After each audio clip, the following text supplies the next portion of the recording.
Palabra la que hace sabio al sencillo. Es tu palabra la que alegra el corazón. Es tu palabra la que restaura el alma. Incluso es tu palabra la que, Señor, nos amonesta. Pero somos dichosos cuando somos amonestados por tu palabra, porque también en guardarla hay gran recompensa.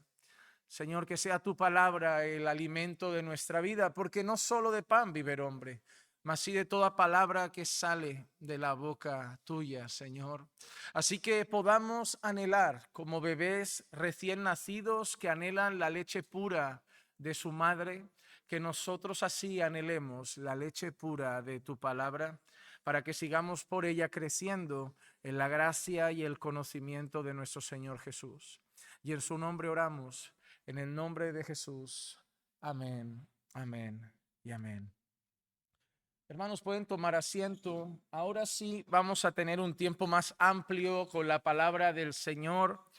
Les dije que inicialmente mi idea es en estos sábados de ayuno buscar momentos en la escritura, referencias en la escritura que tengan que ver con ayunos y traer esas exposiciones a la congregación.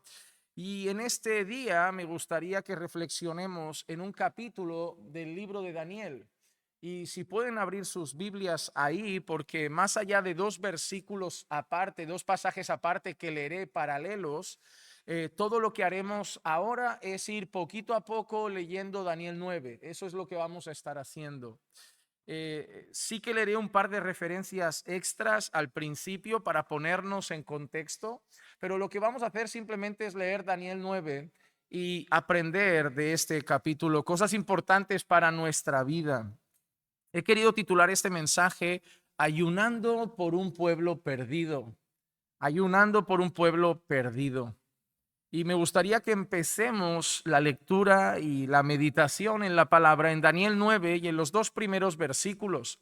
Daniel capítulo 9 y los versículos 1 y 2, donde dice así: En el año primero de Darío, hijo de Asuero, descendiente de los Medos, que fue constituido rey sobre el reino de los caldeos, en el año primero de su reinado, yo, Daniel, pude entender en los libros el número de los años en que por la palabra del Señor, que fue revelada al profeta Jeremías, debían cumplirse las desolaciones de Jerusalén, 70 años. Inicialmente, el capítulo 9 de Daniel nos coloca en medio de un reinado, que es el reinado de Darío, hijo de Asuero, descendiente de los Medos, el que estaba reinando encima del pueblo caldeo. Y lo que estamos viviendo en este contexto es un contexto de cautiverio, es un contexto de esclavitud. Estas palabras que nosotros estamos viendo en Daniel son palabras que él está pronunciando desde el cautiverio, desde un tiempo donde no gozaban de la libertad para poder adorar al Señor, donde no gozaban de la libertad para poder cantar al Señor libremente, donde no gozaban de la libertad de poder promover la palabra del Señor, exaltar al Señor, adorar al único Dios verdadero. Y Daniel habla de esto en este inicio para que nos situemos, para que sepamos que lo que Daniel va a hacer ahora lo está haciendo en ese contexto. Hay una cosa que vemos aquí y es que el cautiverio no es algo que haya podido tomar al pueblo de Dios por sorpresa, porque desde el inicio Dios había advertido de las consecuencias que podían llegar si no obedecían su palabra. Y entre todas las consecuencias que podían haber por no obedecer la palabra de Dios, el cautiverio era una de ellas. Yo quiero que vayamos rápidamente a Deuteronomio 28. En Deuteronomio 28 vas a ver o van a poder leer que el capítulo 28 de Deuteronomio está dividido en dos bloques. La primera parte van a leer seguramente en sus Biblias que pone bendiciones por la obediencia. y van a ver al Señor decir a través de Moisés: y estas bendiciones os seguirán si obedecéis mi palabra, si cumplís mis mandamientos. Pero el segundo bloque de Deuteronomio 28 no es solo que sean bendiciones por la obediencia, sino que en el segundo bloque también hay maldiciones por la desobediencia. Deuteronomio capítulo 28, versículos 15 al 19 dice: pero sucederá que si no obedeces al Señor tu Dios, guardando todos sus mandamientos y estatutos que te ordeno hoy, vendrán sobre ti todas estas maldiciones y te alcanzarán. Un alto. Hay gente que escucho decir: Dios no maldice, Dios no maldice, Dios no maldice. La maldición no viene de Dios, y eso es un error. Eso es un error. La primera cosa que debemos entender es que en Génesis vemos una maldición sobre la tierra, por causa sí del pecado del hombre, pero es una maldición sobre la tierra, una maldición sobre esta vida, sobre este mundo que Dios ha establecido. Y cuando nosotros vemos Deuteronomio 28, tenemos a un Dios que bendice al principio, pero también tenemos a un Dios que maldice. Sí, hermanos, de Dios viene la bendición y de Dios viene la maldición, porque Dios puede hacer ambas cosas. No tengan la idea equivocada de que todo lo que son bendiciones viene de Dios y todo lo que son maldiciones, ¿de dónde vienen? Obviamente vienen del mismo que puede bendecir, porque tiene poder para bendecir y tiene poder para maldecir. Tiene poder para traer cura y tiene poder para traer lepra. Tiene poder para traer lluvia y tiene poder para traer sequía. Tiene poder para que el campo dé fruto y tiene poder para que la tierra sea árida. Tiene poder para dar vida y tiene poder para traer muerte. Tiene poder para dar victorias y tiene poder para traer derrotas. De Dios pueden venir las dos cosas. Y en esta lista dice: maldito serás en la ciudad y maldito serás en el campo. Malditas serán tu canasta y tu arteza. Maldito el fruto de tu vientre y el producto de tu suelo, el aumento de tu ganado y las crías de tu rebaño. Maldito serás cuando entres y maldito serás cuando salgas. Si ustedes leen en sus casas con tiempo los versículos iniciales de Deuteronomio 28, se darán cuenta que es prácticamente lo mismo al revés. Dirá que bendita será tu canasta y tu arteza, bendito será el fruto del vientre de las mujeres, bendito será el producto del campo, bendito será el ganado. Es decir, si obedecéis, todo se multiplica: fertilidad, campo, producto, ganado. Pero si desobedecéis, todo lo contrario.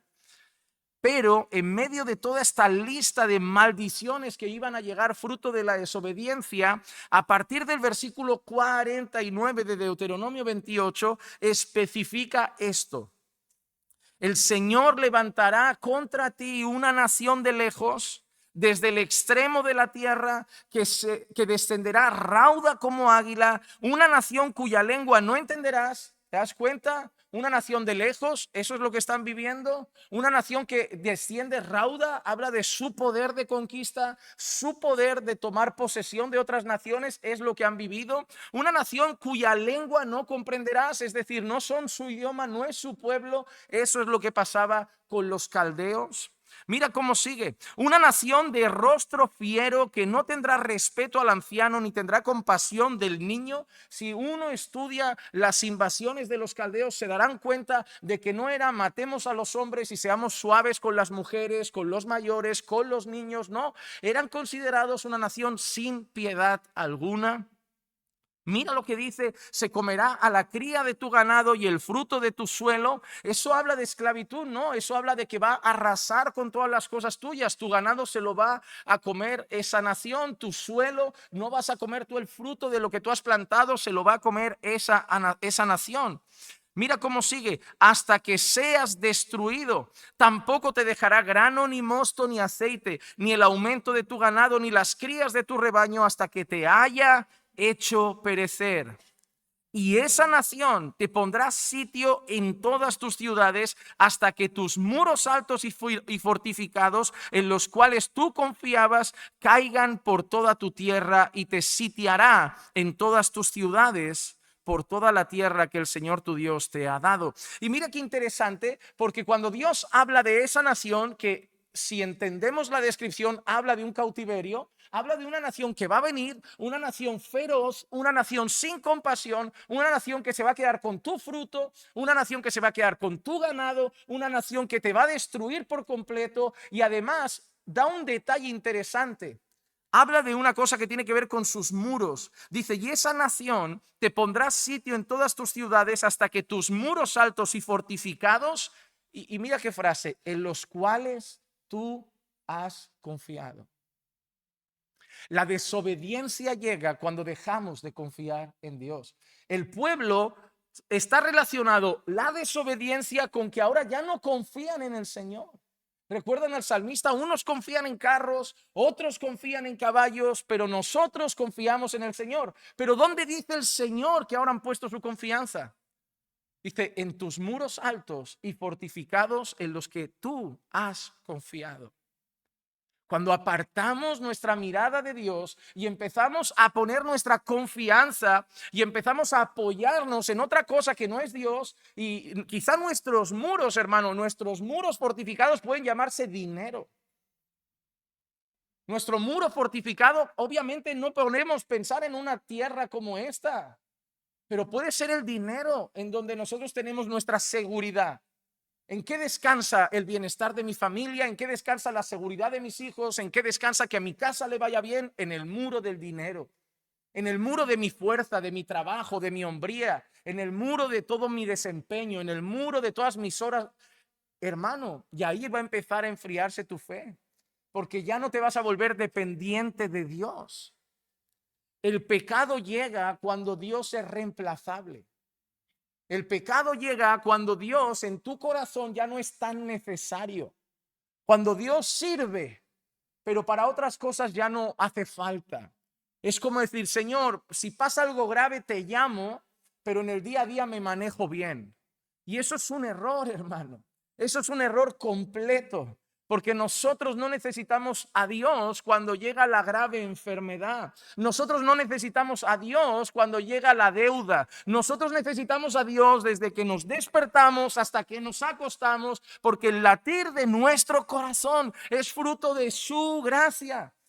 El tener un plato de comida en la mesa es fruto de su gracia. La Escritura dice, toda buena dádiva, todo perfecto viene de lo alto, del Padre de luces, en el cual no hay sombra de variación.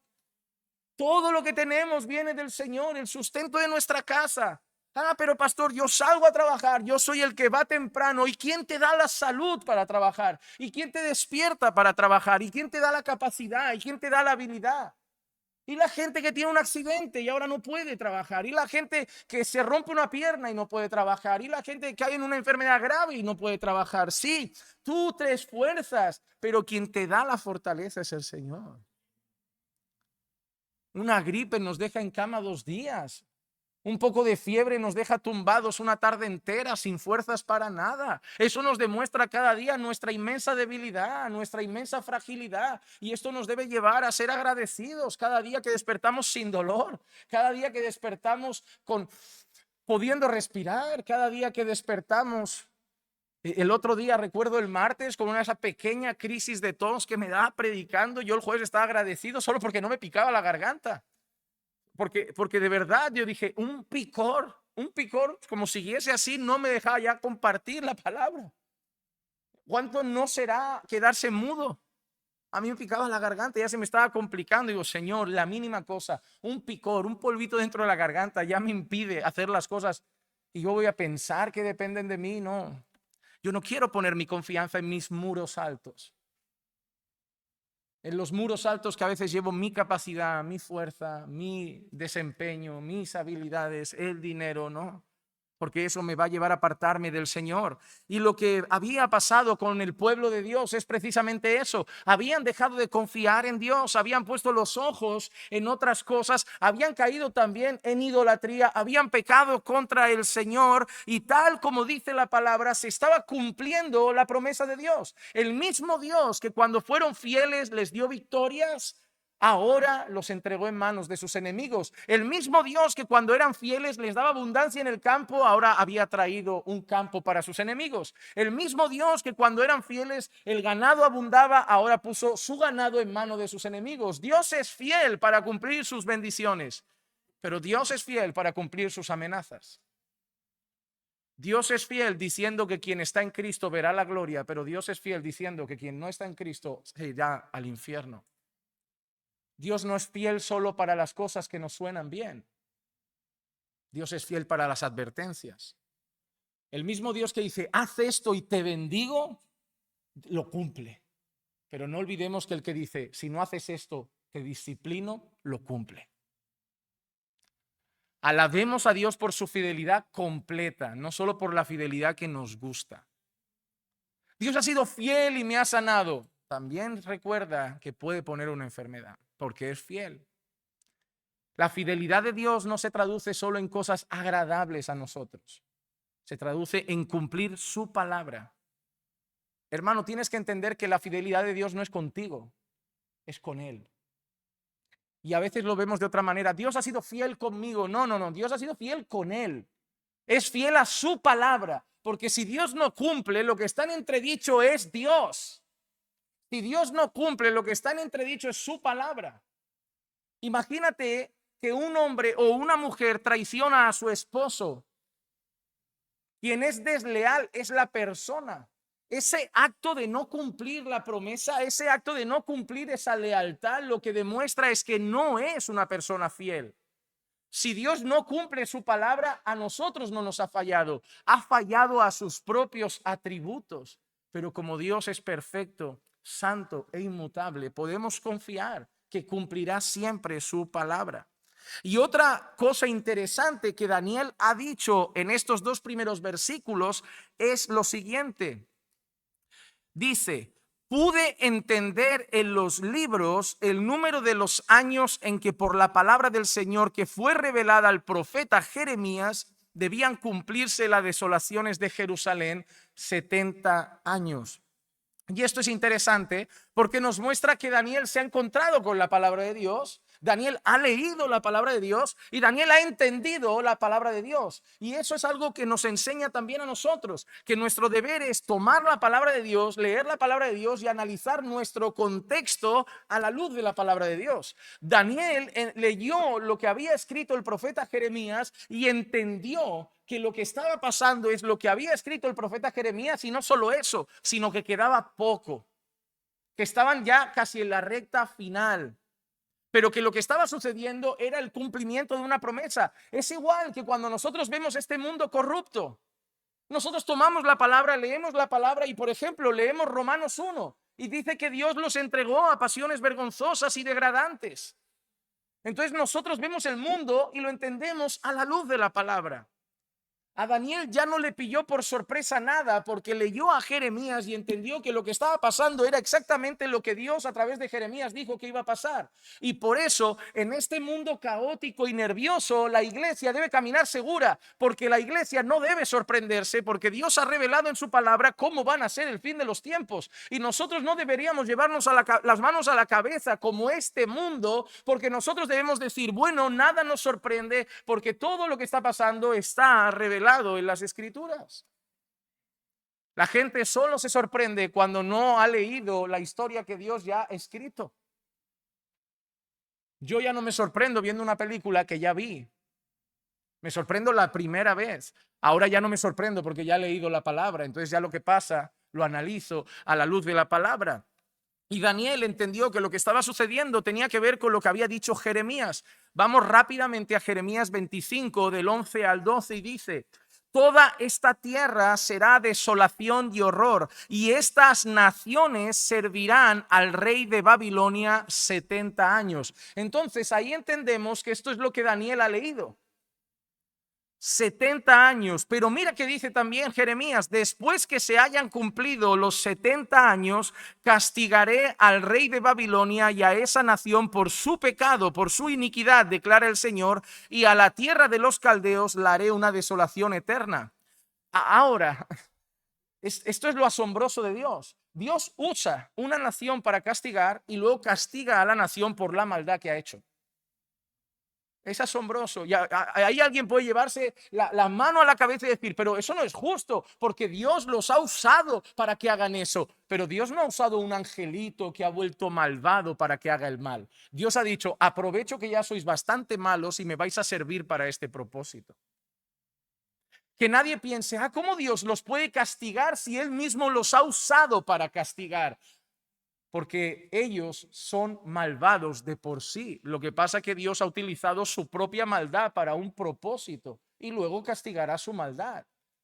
Yo no sé si recuerdan cuando hicimos la serie del profeta Habacuc, era algo parecido. El Señor a través de Habacuc nos enseñaba que iba a utilizar una nación perversa como un látigo contra el pueblo de Dios y luego iba a castigar a esa nación.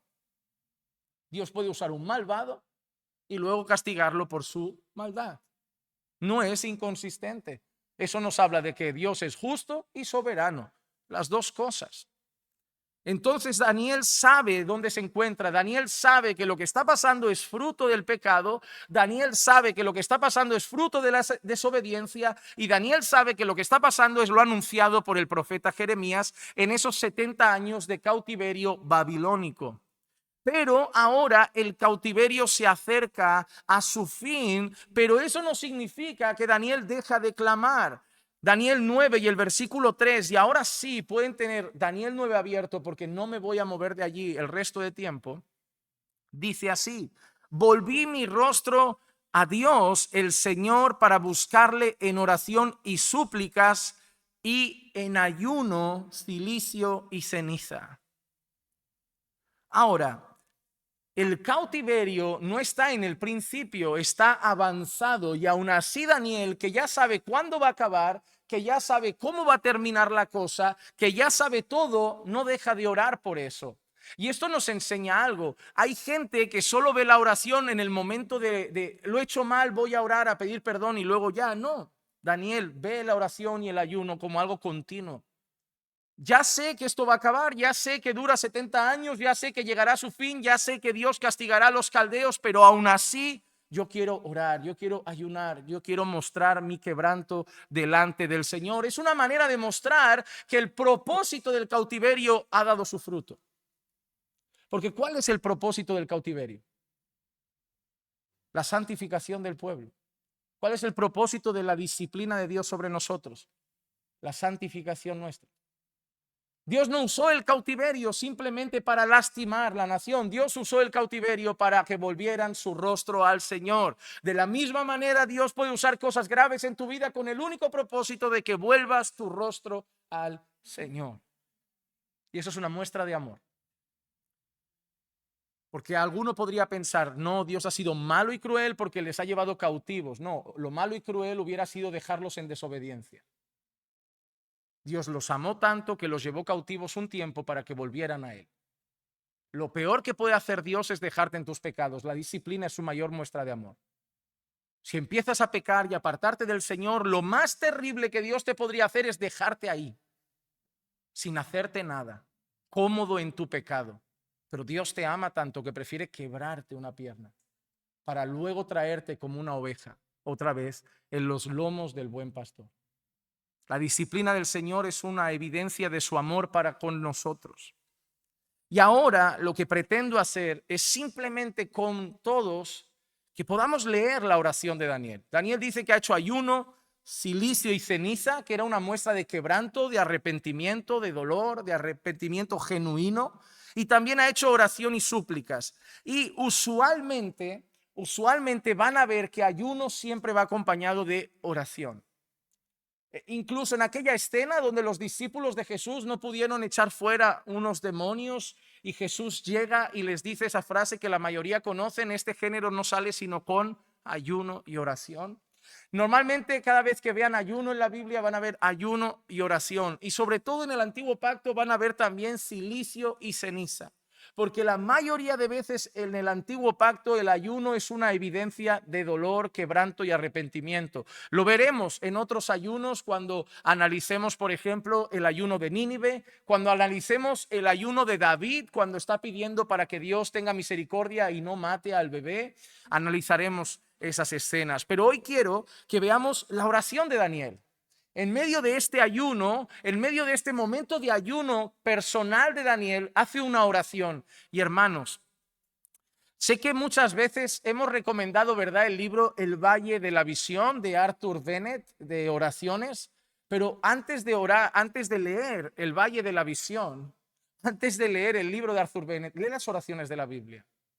Las oraciones de la Biblia tienen tanto que enseñarnos, porque no vas a ver a Daniel pedir por un coche. No vas a ver a Daniel pedir por una casa nueva. No vas a ver a Daniel pedir por nueva ropa. Hermano, cuando yo veo las oraciones de la Biblia, no veo cosas materiales en el corazón. Y es interesante porque cuando veo las profecías de la Biblia, no veo un enfoque material. Pero cuando miro la iglesia moderna, casualmente todos estos supuestos profetas, todo lo que traen es conquistas materiales, un gran ministerio, una gran casa, una gran empresa, un gran negocio, vas a ser grande.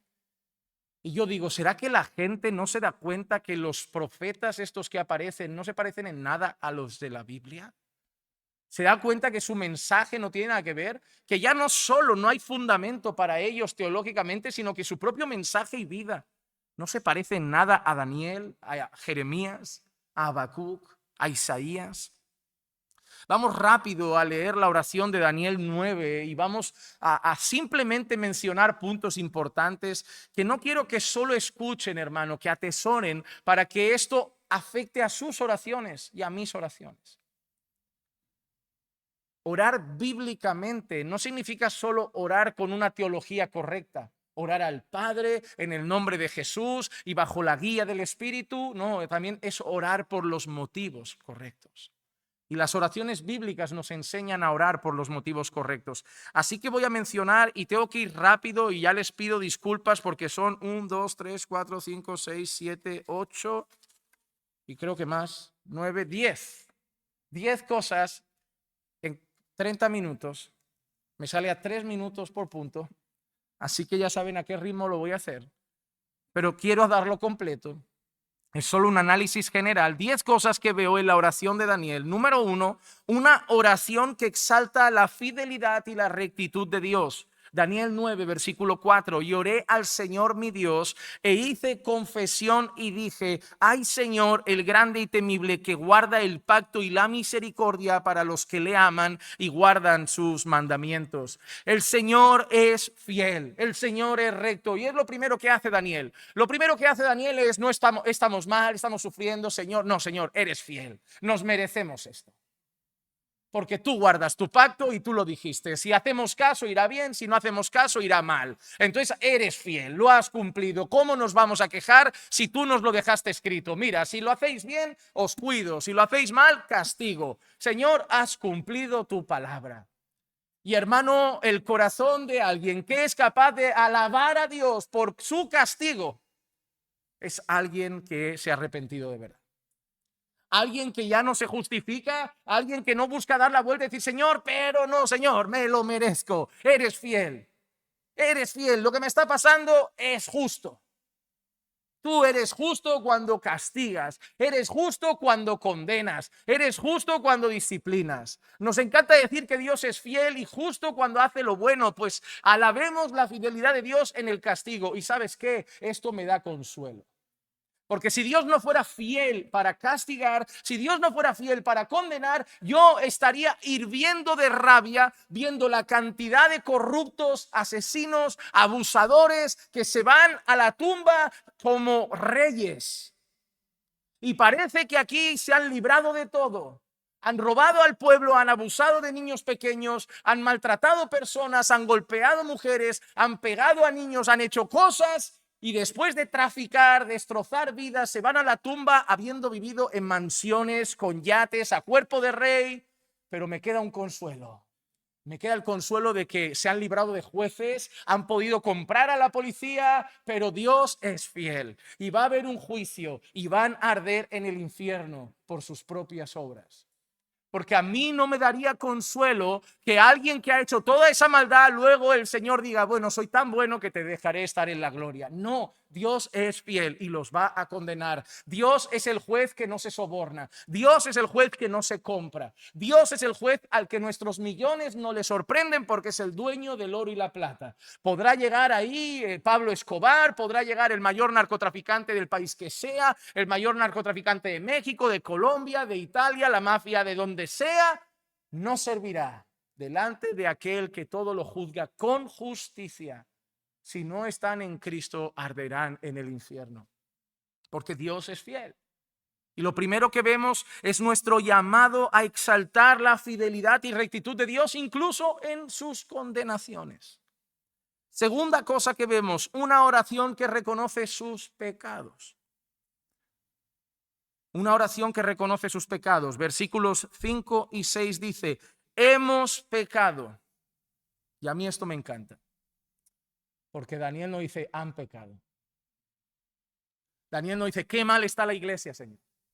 Señor, ayúdales a que se unan más. Ayúdales a que se amen más. Ayuda a la iglesia, ayuda a los pastores a que atinen un poco más. No, Daniel dice, hemos. Ah, pero Daniel es justo. Daniel es recto. Sí, pero Daniel es parte del pueblo. Y eso es lo que no entiende mucha gente en la iglesia. Si la iglesia está mal, estamos mal.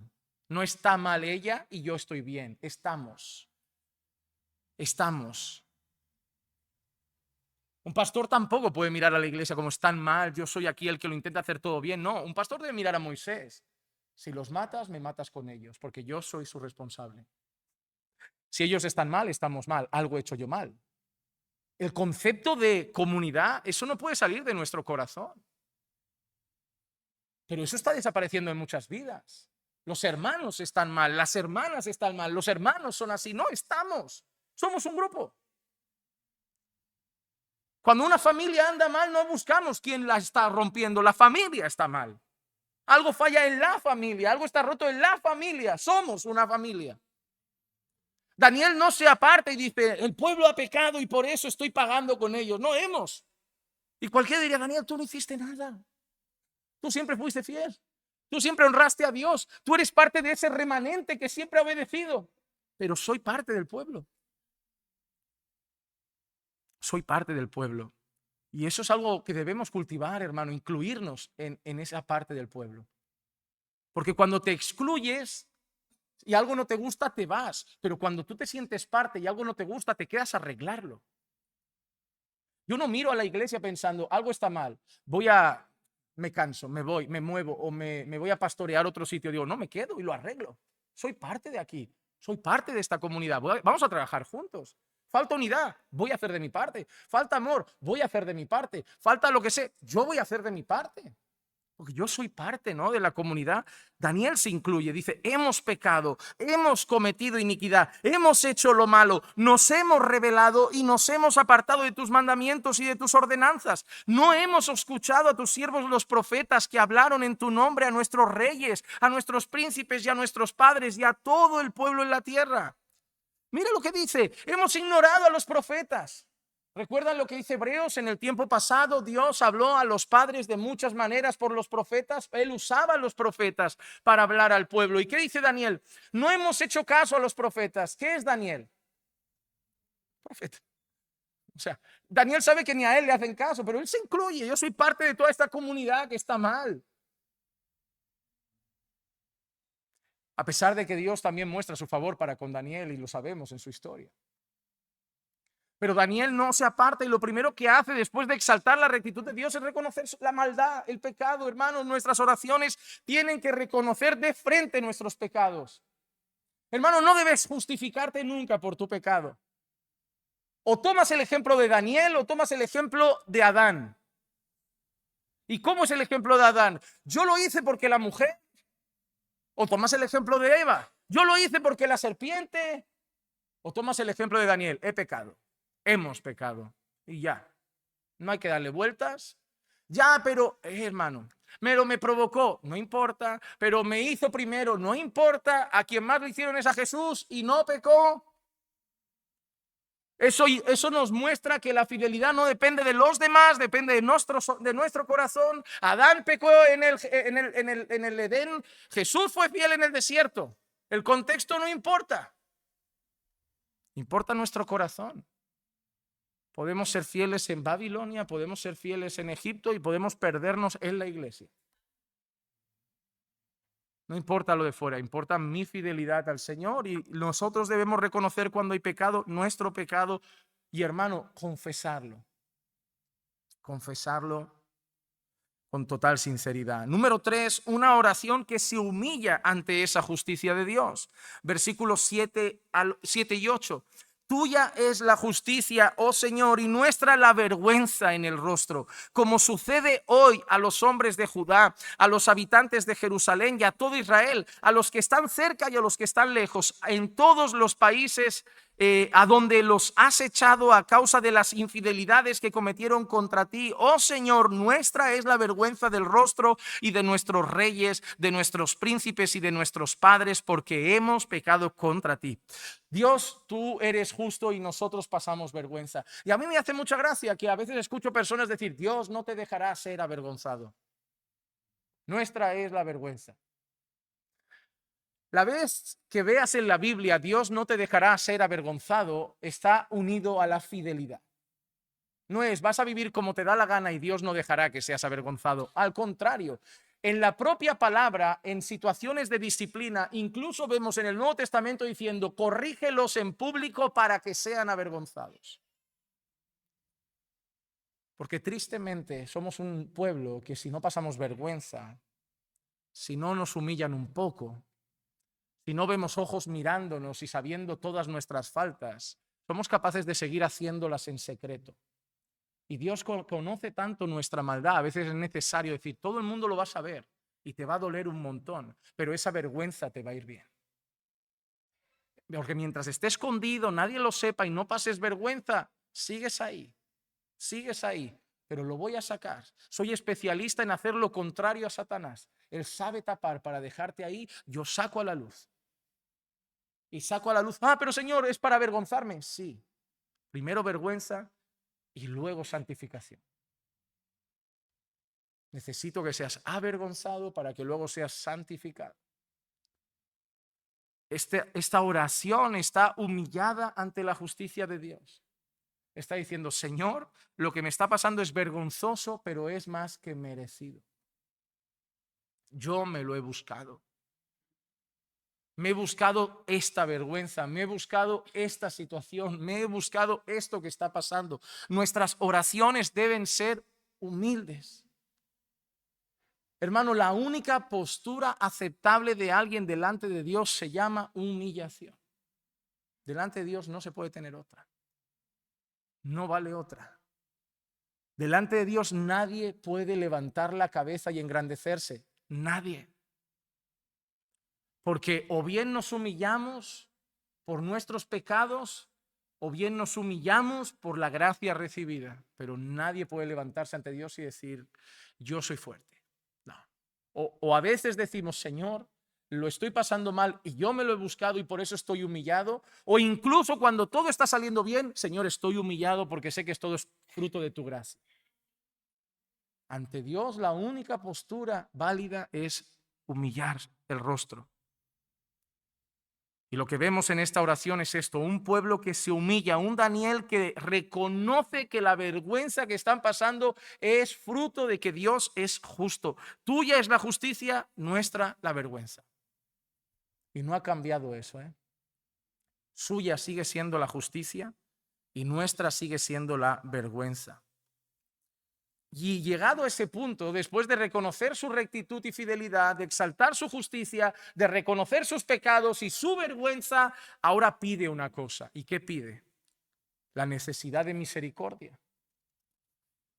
Porque ante nuestra situación de vergüenza, lo único que nos queda es la misericordia de Dios. Versículos 9 y 10 dice: al Señor nuestro Dios pertenece la compasión y el perdón, porque nos hemos rebelado contra Él y no hemos obedecido la voz del Señor nuestro Dios para andar en sus enseñanzas que Él puso delante de nosotros por medio de sus siervos los profetas.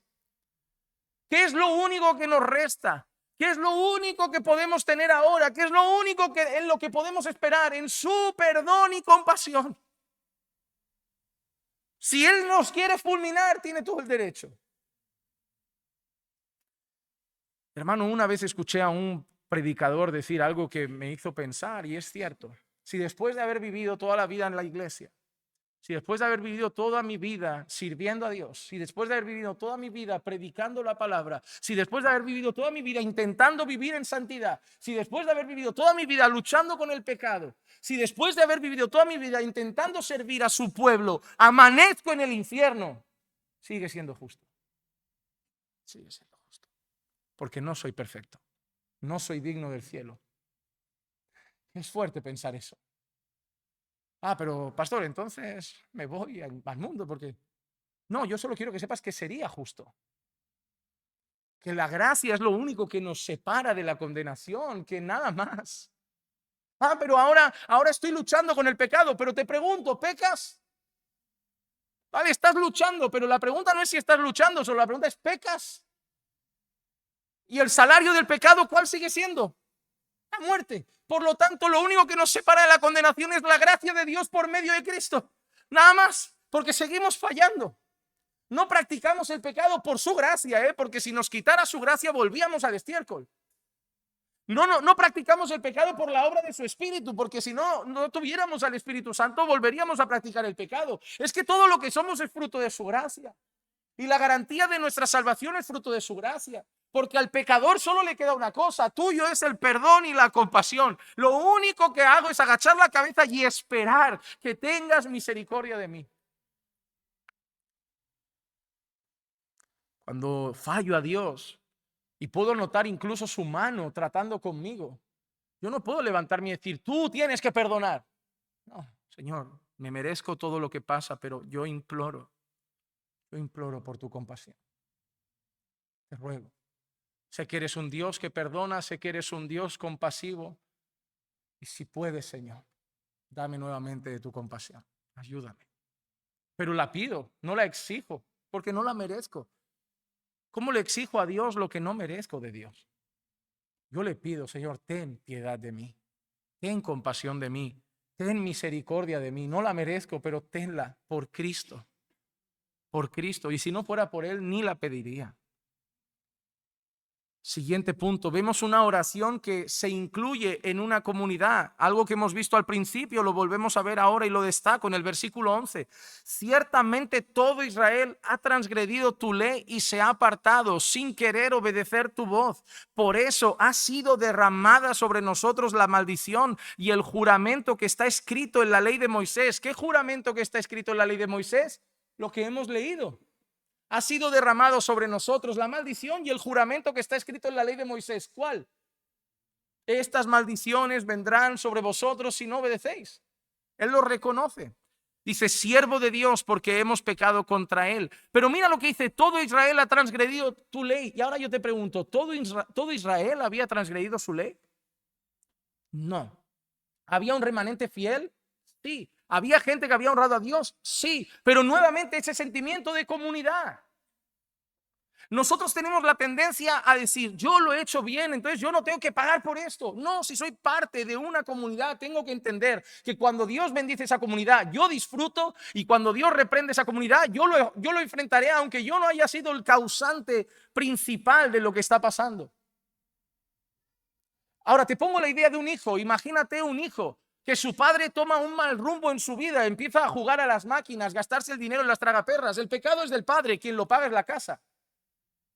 Uno peca, todos sufren.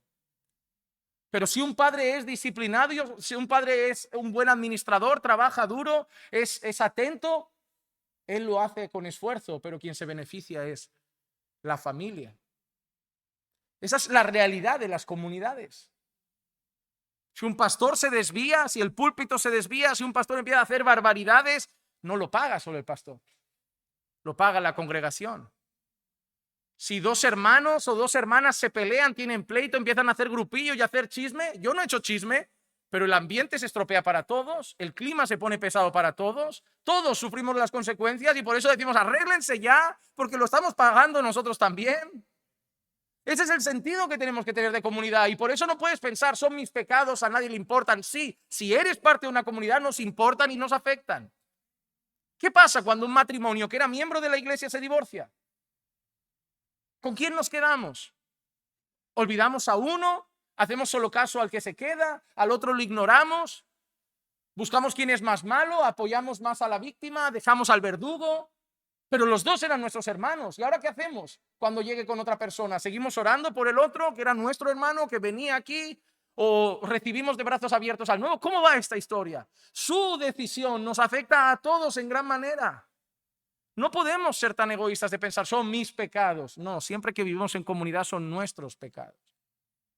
Nos afectan a todos. Cada chisme que yo hago os afecta. Cada cosa que yo digo os afecta. Cada comentario mal dicho os acabará afectando. A más o menos, pero acabará afectando. Por eso alguien que tiene el sentido de comunidad cuida sus palabras, cuida sus decisiones. No es precipitado, no es emocional. Porque lo que yo haga le va a afectar a mucha gente. Un ejemplo muy sencillo. Imagínate que estoy triste, agobiado, deprimido y decido dejar el ministerio. Ah, no pasa nada, tenemos más gente. Sí, es cierto, pero va a afectar a gente. Y quien quiera decir que no, me parece que se está engañando a sí mismo. No es que nadie sea irreemplazable, pero una persona que ha estado desde el principio aquí, que ha servido todos los días y de la noche a la mañana desaparece y dice no puedo más con esa iglesia, hay gente que le va a afectar. Les guste o no, hay gente que va a estar una semana mirando y diciendo nos falta gente aquí. Nos faltan los que estaban siempre, nos faltan los que servían siempre. A lo mejor no se van, no estoy diciendo que se van al mundo, pero se van a poner tristes, les va a afectar. El ambiente de los cultos va a estar raro un tiempo. Y eso es una realidad y quien se quiera engañar, eso es ser parte de una comunidad. Por eso uno no puede decir, se me va la cabeza y tomo una decisión. No, afecta a gente. No puedo ser tan egoísta. Soy parte de un grupo, de una familia, de una comunidad. Y debemos cultivar ese sentimiento. Luego también esta oración muestra de otra manera un quebrantamiento voluntario de la ley. Y esto a mí me hizo pensar, versículos 12 y 13 dice, y él ha confirmado las palabras que habló contra nosotros y contra nuestros jefes que nos gobernaron, trayendo sobre nosotros gran calamidad, pues nunca se ha hecho debajo del cielo nada como lo que se ha hecho contra Jerusalén. Como está escrito en la ley de Moisés, toda esta calamidad ha venido sobre nosotros, pero no hemos buscado el favor del Señor nuestro Dios, apartándonos de nuestra iniquidad y prestando atención a tu verdad. ¿Sabes lo que dice? Sabíamos de la palabra y no hemos hecho ni caso. ¿Sabes lo que está diciendo? No hemos pecado por ignorancia. No hemos pecado porque nadie nos advirtió. No hemos pecado porque no conocíamos a nadie, ni la palabra, ni la ley, ni a los profetas. Moisés lo dijo y lo sabíamos. Los profetas nos avisaron y lo sabíamos. Y aún así no hemos querido ni siquiera buscar el favor de Dios y apartarnos del pecado. ¿Sabes qué está reconociendo? Aquí nadie se está victimizando de, ay, no me di cuenta, perdóname, caí en pecado. ¿Qué caí, hermano? ¿Qué caí en pecado? Si eso está premeditado, eso está pensado, eso está maquinado. Que nadie se engañe pensando que cae en pecado en el sentido de que involuntariamente tropieza. No, hermano, sabes lo que está mal. Siempre doy el ejemplo del chisme y que nadie me lo tome mal. Ah, pastor, perdóneme que caí en chisme. ¿Caí en chisme? No, tú marcaste a la hermana. Tú quedaste con la hermana y tú sabías de qué ibas a hablar porque te apetecía hablar de eso. Entonces, ¿qué caer? ¿Qué caer? Esto delante de un juez tiene pena capital. Porque eso está premeditado, calculado, maquinado, pensado, las palabras ahí y las consecuencias ya maquinadas. Le diré eso, infectaré su mente. ¿Qué caer? Eso no es caer. Eso es calcular cuánto más daño puedo hacer. Y hay que reconocer el pecado así. Señor, no soy una víctima de un tropiezo. He pensado en hacer el mal, sabiendo que está mal y sabiendo lo que dice tu palabra. Aún así, aunque me han enseñado, he leído la Biblia, conozco las Escrituras, he preferido, Señor, he querido voluntariamente pasar olímpicamente tus mandamientos y hacer lo que me apetece. Eso es lo que ha hecho Daniel. No hemos querido hacer caso. Y hermano, duro reconocer así el pecado, porque muchas veces nos arrepentimos, como bien dijo un autor, a veces nos debemos arrepentir de nuestro arrepentimiento, porque nuestro arrepentimiento es muy, Señor, perdóname, estoy arrepentido. Seguro, seguro. ¿Reconoces el mal que has hecho? Bueno, sí, sé que no está bien. No, no está bien, no, es malvado. Ah, se me escapó. No se te escapó, lo querías decir. La boca habla de lo que el corazón está lleno. El corazón tiene eso. No hay que decir, Señor, he dicho algo malo. No, hay que ver por qué esa maldad está ahí. Porque si tus sentimientos hacia esas personas fueran buenos, no saldría cosa mala de tu boca. El problema está dentro. Entonces debemos reconocer como Daniel. No pecamos involuntariamente. Nosotros, la iglesia del Señor, conocemos su ley, conocemos sus mandamientos. Cuando hacemos algo malo a una esposa, a un esposo, a unos hijos, a unos padres, cuando mentimos, cuando codiciamos, sabemos lo que dice la palabra, pero queremos hacer nuestra voluntad. Y esta oración demuestra eso, que quebrantamos la ley voluntariamente. Y por eso, cuando uno reconoce eso, esta oración muestra que reconoce y acepta el castigo recibido. No hay mayor muestra de arrepentimiento que reconocer el castigo recibido y aceptarlo. Hermano, no murmures cuando Dios te está disciplinando, porque eso no muestra arrepentimiento. Cuando veo una persona que ha hecho algo mal, le hablo y constantemente se justifica, ya, pero, y digo, mira, no pasa nada, ve con Dios, Dios te ayude. Y lo dejo ahí. Porque una persona que se justifica, no sirve hablar con esa persona. Su cabeza entiende que lo que ha hecho tiene un porqué. Cuando una persona está arrepentida, hermano, eso no está bien. Agacha la cabeza y dice, lo sé, ya está, lo sé. Lo sé, no va a justificar que si me han hecho, me han dicho, han sido primero. Lo sé, está mal, nada más que decir. Si hubiera sido como Cristo, hubiera hecho otra cosa, pero no he hecho como Cristo. Sabiendo todo lo que Jesús dice de poner la otra mejilla, pagar el mal con bien, yo he hecho lo que he querido. Entonces, sí, está mal, lo sé, ya está. No se trata de buscar quién lo ha hecho peor, se trata de que teníamos que hacerlo bien y nadie lo hizo bien. Hermano, tenemos una tendencia a buscar quién lo hace peor, cuando la realidad es reconocer que nadie lo ha hecho bien. Hermanos, si tu conciencia se queda tranquila solo pensando que tú no eres el peor de la historia, tienes un serio problema. Porque al final siempre estará Satanás por ahí, un poco peor que tú. Pero es que nuestra conciencia no tiene que mirar a quién lo hace peor, tiene que mirar a Cristo. Él es el ejemplo. Él es el ejemplo. Por eso el versículo 13 al 15 dice, por tanto, el Señor ha estado guardando esta calamidad y la ha traído sobre nosotros, porque el Señor nuestro Dios es justo en todas las obras que ha hecho.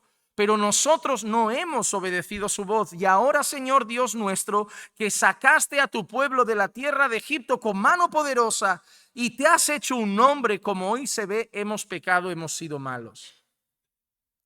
¿Te has dado cuenta? El mismo Dios que sacó de Egipto con mano poderosa, ahora trae a los caldeos con mano poderosa.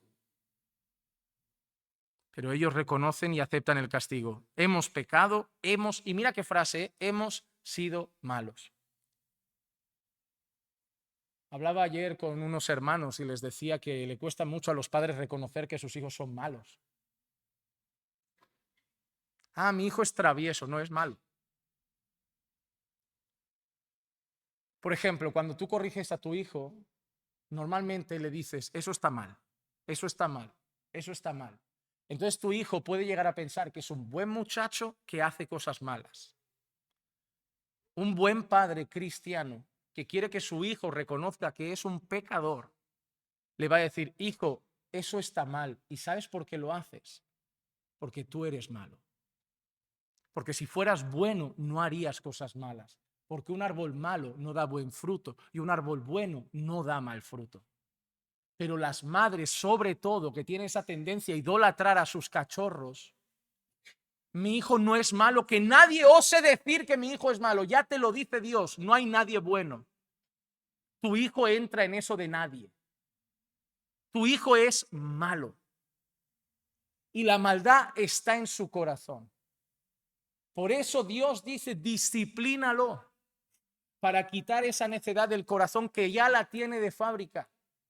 Que como no lo hagas, las lágrimas se van a multiplicar mañana. No hay padre más necio que el que trata a su hijo como si fuera bueno. ¿Sabes lo que dice Daniel? Daniel no dice hemos hecho algo malo. Daniel dice somos malos. Hermano, ¿sigues reconociendo eso en ti o crees que después de convertirte te volviste bueno? No. Seguimos siendo malos, transformados por la gracia de Dios. Y si de vez en cuando se ve bondad en nosotros, no es por nosotros, es por Cristo en nosotros. Yo no soy bueno. Yo soy un malvado hombre, salvado por la gracia y que está siendo moldeado por las manos de un buen alfarero, que poco a poco me está transformando a la imagen del varón perfecto. Pero ¿sabes por qué sé que soy malo? Porque a pesar de que lo conozco y conozco su palabra, sigo haciendo cosas malas. Eso es porque no soy bueno. ¿Y sabes por qué yo soy malo? Porque nunca me veo en mi habitación diciendo, hazme más mentiroso, que soy demasiado honesto. Hazme más impaciente, que tengo demasiada paciencia. Por favor, Señor, ayúdame a ser un poco grosero con mi mujer, que soy demasiado buen marido. No, ¿sabes qué oro? Hazme humilde, porque tengo orgullo. Hazme honesto, porque no quiero mentir. Ayúdame a pagar con la otra mejilla, porque soy vengativo, Señor. Ayúdame a no ser rencoroso, porque rápido siento cosas malas por algunas personas.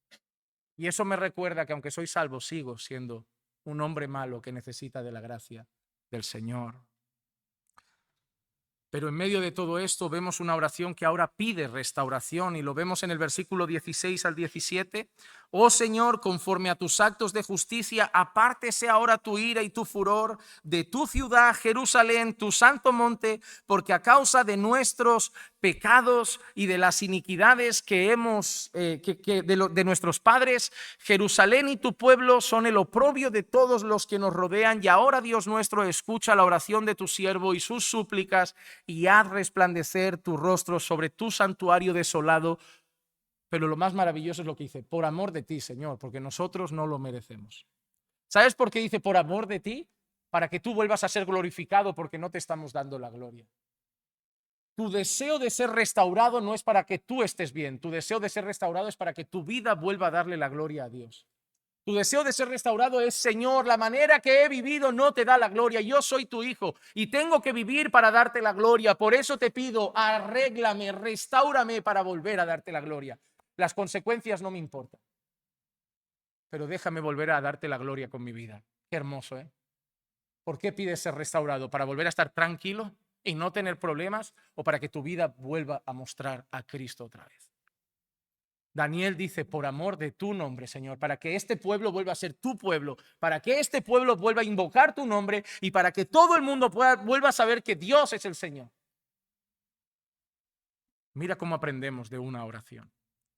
Y los dos últimos puntos. En el penúltimo punto, Daniel reconoce la gracia inmerecida.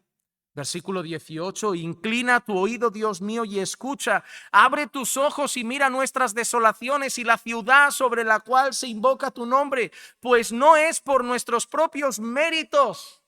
Mira qué dice ahora, no es por nuestros propios méritos que presentamos nuestras súplicas delante de ti, sino por tu gran compasión. ¿Sabes lo que está diciendo Daniel? No merecemos hablar contigo, pero por tu gran compasión nos estamos humillando y suplicando. ¿Y cómo aplicamos esto a nuestra vida? Cada día que oramos, Señor, no es por nuestros méritos que vamos a ti porque seguimos siendo pecadores, pero vamos en el nombre de Jesús, porque Él nos dio acceso libre al trono de la gracia. El pueblo de Dios siempre ha orado a Dios por un motivo, por gracia. Nadie se ha presentado ante Dios por mérito. Y Daniel lo reconoce. Señor, no hay nada en nosotros, no hay mérito para presentar nuestras oraciones ante ti. Y sabes qué, hermano, tú y yo no podemos venir a orar como si le hiciéramos un favor a Dios, porque ni siquiera somos dignos de hablar con Él. Orar es un privilegio que nos regaló el Señor Jesucristo. Y finaliza esta oración de la mejor manera posible, una oración que busca la gloria de Dios. Versículo 19. Oh Señor, escucha, Señor, perdona, Señor, atiende, Señor, actúa. No tardes por amor de ti mismo, Dios mío, porque tu nombre se invoca sobre tu ciudad y sobre tu pueblo. Señor, ten piedad, ten misericordia, arréglame, no por mí, por ti. Para que mi vida te exalte, para que mi vida te dé la gloria, para que pueda volver a ser luz en este mundo, para que pueda volver a actuar como sal en esta tierra, para que pueda volver a predicar con la conciencia tranquila tu santo evangelio, para que pueda volver a hablar de tu nombre sin sentirme un hipócrita. Restáurame para volver a darte la gloria, porque este sigue siendo alguien que te invoca. Este sigue siendo un pueblo que te invoca. Sabes que me enseña que cuando la iglesia esté mal, porque mañana pueden pasar cosas en nuestra congregación que lleven a la iglesia a estar mal, no debemos salir corriendo, debemos hacer esto. Debemos orar, debemos ayunar juntos como pueblo, decir hemos pecado, estamos pagando las consecuencias, pero como pueblo te pedimos, Señor, arréglanos, ayúdanos, vuélvenos a unir, vuélvenos a santificar, vuélvenos a alinear con tu palabra para que tu nombre, como fue antaño, vuelva a ser glorificado en medio de este pueblo. Yo espero que Dios mantenga este mensaje en tu corazón y que no quede en el olvido, sino que te ayude a orar de la manera debida. He hecho un resumen rápido, hermanos, porque el texto es amplio, pero que estas frases, esta oración de Daniel sirva para que tú analices tus oraciones y para que recordemos ante todo que el fin de todo lo que pedimos es que Dios sea glorificado en nuestra vida. Que Dios sea glorificado. Vamos a orar. Señor, te damos gracias por este mensaje que traes a nuestros corazones, esta oración tan hermosa, perfecta, Señor, que nos enseña tanto, Señor, y te pido que nos ayudes a orar de esa manera también, que nos ayudes a que nuestras oraciones se parezcan a las oraciones de Daniel también, Señor, y que seamos personas que se humillan ante su pecado, que reconocen tu justicia, que aceptan las consecuencias, que imploran tu misericordia y que todo lo reciben sabiendo que lo único que merecen es el juicio, pero que tenemos tu gracia por medio de Jesús. Y en su nombre oramos, Señor. Como Daniel no oró por sus méritos, nosotros tampoco oramos por los nuestros, oramos por los méritos de Cristo. Amén.